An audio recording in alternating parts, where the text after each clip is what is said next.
tout ce que vous avez chez vous à deux bouts, vous l'enchevêtrez et vous connectez ces deux bouts. Je ne fais pas. Alors, vous connectez ces deux bouts. Donc, le nœud mathématique, il n'a pas de bout. C'est plutôt rare pour les nœuds qu'on obtient naturellement en mettant nos écouteurs n'importe comment dans le sac. Nœud de taquet, nœud de pêcheur double. Sac. Ici, vous avez 3 bouts. Donc ça, c'est pas un nœud mathématique. Un nœud mathématique, c'est quelque chose qui n'a pas de bout, mais qui est enlacé. Donc, le nœud mathématique le plus simple, c'est un cercle. Donc, déjà, on peut faire le nœud trivial avec nos mains. Je vous propose d'essayer. Donc ça, c'est un nœud trivial. C'est un objet mou dans un sens que ça et ça. Non, mais faites.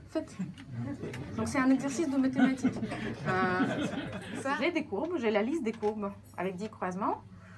Comment je classifie des nœuds? Il faut que je choisisse quel brin va au-dessus duquel dans tous les croisements. Donc, imaginez, si vous avez un croisement, vous avez 2 choix. Si vous avez 2 croisements, vous avez 4 choix. 3 croisements, 8 choix, 10 croisements, 2 dans le gré, 10 de choix. Donc, à chaque courbe plane à 10 croisements, vous avez croisement. Ça, j'ai un problème avec les écouteurs, ça s'enlace toujours.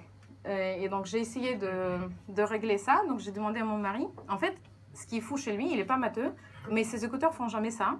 Et chez moi, ça fait toujours ça. Donc, je me suis dit, je vais essayer de voir quel est son secret. Et en fait, lui, ce qu'il fait, je vais vous montrer sur ça. Il met les écouteurs, donc une fois, il faut les désenlacer. Ça, c'est vrai. Et après, vous les mettez en vide, une sorte de truc de vide comme ça. Après, il y a les gens qui font ça naturellement sans réfléchir. C'est fou. Donc, vous faites comme ça. Et en fait, les bouts, maintenant, ils ont beaucoup plus de mal à aller ici. Mais c'est ça ce qui fait enlacer les écouteurs. Si vous les foutez comme ça, n'importe comment, ça fait ça. Donc, juste faites-les vite. Faites-les vite. Mettez-les dans le sac et ça marche. Après, voilà, ça marche si vous le faites. Si vous ne le faites pas, ça reste comme ça reste. Voilà, ça c'est la première application pratique que j'utilise. Je n'utilise pas vraiment pour l'instant, mais je suis motivée de l'utiliser.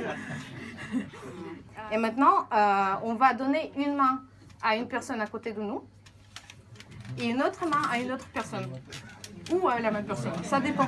Je sais que c'est difficile, mais on va essayer de suivre les règles locales. Essayons. Essayez. Ou pire, si vous n'y arrivez pas, vous faites un autre trivial. C'est pas grave, vous êtes dans le jeu. Vous réglez juste le problème de vos 2 mains. Ok? Vous pouvez tout faire, ce que vous voulez. Croiser, c'est même mieux, on va avoir un nœud plus ou moins. Ok, très bien. Voilà, donc ça c'est la deuxième application pratique. C'est que on peut partager les maths avec les gens. Moi je trouve que c'est très agréable. Et c'est une application magnifique de la recherche fondamentale. Voilà, merci.